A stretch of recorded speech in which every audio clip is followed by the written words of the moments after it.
In this next video, I'm going to show you how to make a coil pot. You're going to start with a lump of clay, and you want to tear off some pieces of clay the size of a ping pong ball. So, you rip off a piece of clay. Okay, it's kind of hard to tell if it's the same size, so if you want to roll it into a ball so you can compare, that's pretty close. So you're just going to tear off your clay until you have a bunch of clay spheres the size of a ping pong ball, until all your clay is gone.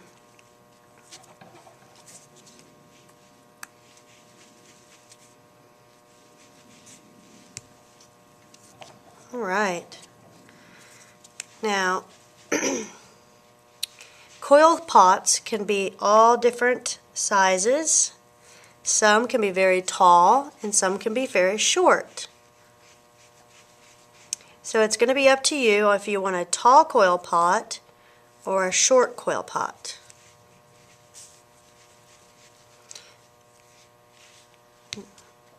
The coil pot I'm going to show you today will probably end up being a short one, because I'm going to make the base of my coil pot very wide. Alright, I'm all out of clay. So I'm going to put these aside. You're going to start with one. And once you have it into a sphere shape, I want you to roll the clay back and forth across on the mat.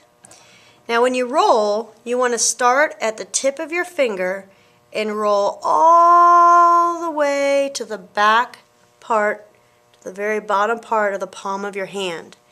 Because when you do that, you're rolling it all the way, and it'll help you get a nice, more even cylinder shape. And just roll back and forth. Now, as your clay gets wider than my hand, you can start to use two hands.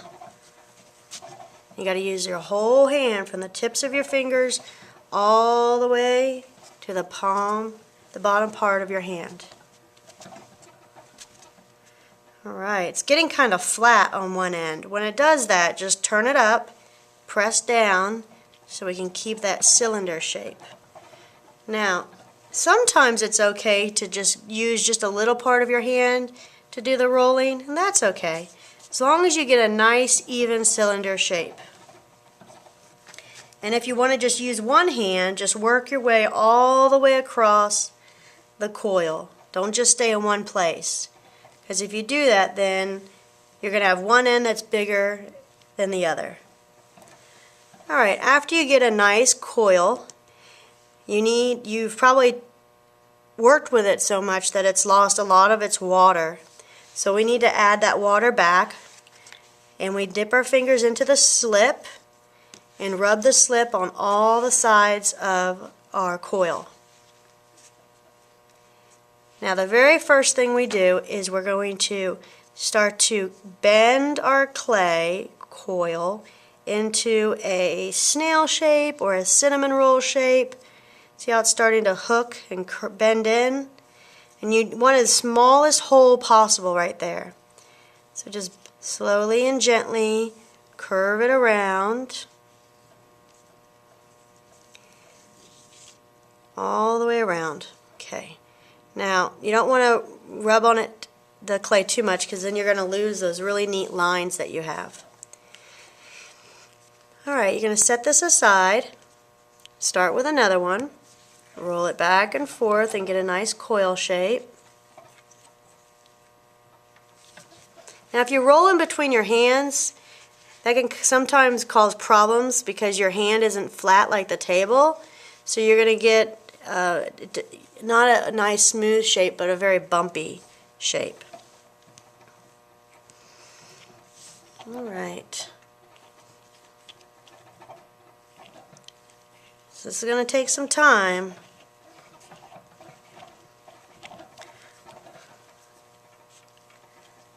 Okay, after you've rolled another coil nice and evenly, I usually tell students no bigger than the thickness of your finger. And if you go too small, then it's really tiny coils, and they can sometimes break. So you want to kind of balance it out and make sure that it's not bigger than your finger. Alright, add some slip, and you're going to start right where you left off. This is where we left off. So you're going to take one end of the coil and start right there, kind of smudge or smear the clay onto the other piece. And you're going to go around one more time. Now this is what we call the base. This is going to be the base of our coil pot. It's going to be the bottom, and we're going to build up from this base. Alright, let's move that aside and make another coil.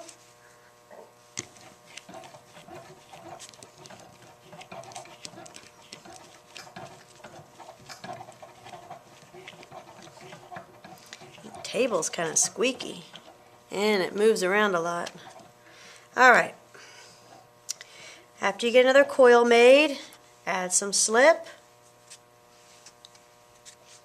and you're going to start right where you left off, but this time instead of going beside the other coil, I'm going to add the coil on top of the outer coil like that. And see, you can start to see the double layer now. And you're going to continue this all the way up.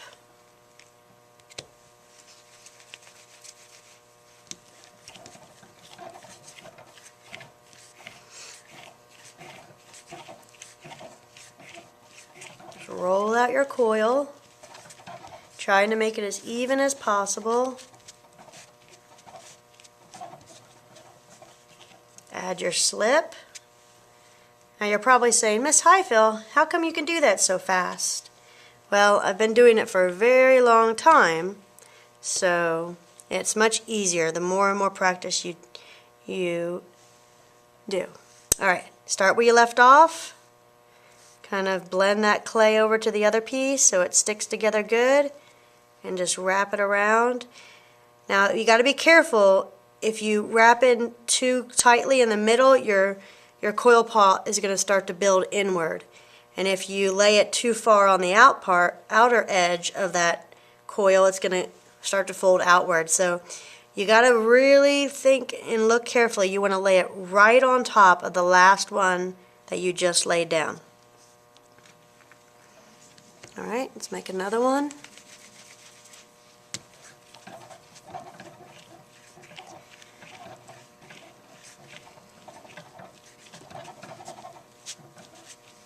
If you have any Play-Doh at home, you can practice this with Play-Doh. They also have Model Magic made by Crayola that you could use. You don't want to use real clay at home because unless you have a kiln, you're not going to be able to make it hard enough where it won't break really easily. So you want to use an air dry clay. Alright, let's add some more slip. Start where we left off. Make sure you blend that clay over and gently add on top. Now I'm going to kind of turn it sideways so you can see how far we've built up. And if you look and see some cracks, you could just take your finger and gently smooth the clay to fill in those cracks of the clay, not the space in between the two coils, but the cracks that are made from the clay. Alright, so this is pretty much what you do. You just keep going up and up and up until all of your clay is used up. There you go. Now if you really want to make sure your clay stays together, you can take your finger and gently put one hand on the side of the coil pot and take your finger and smooth the clay on the inside. And that will kind of help to blend the coil pieces together. So just take your finger and very gently. Now if I don't hold my hand here and I press with my finger, I'm going to press the wall and it's going to bend it out. So, and if you want to smooth the inside flat, you can do that too. But we want to keep the outer part. We want to keep these really neat lines on the outer part and on the bottom, because that's what really distinguishes it as a coil pot. So you want to keep those coils on the outside. So don't blend in the clay on the outside and make those lines disappear, because those look really cool. So let's just, if you want to, you can smooth the clay out on the inside.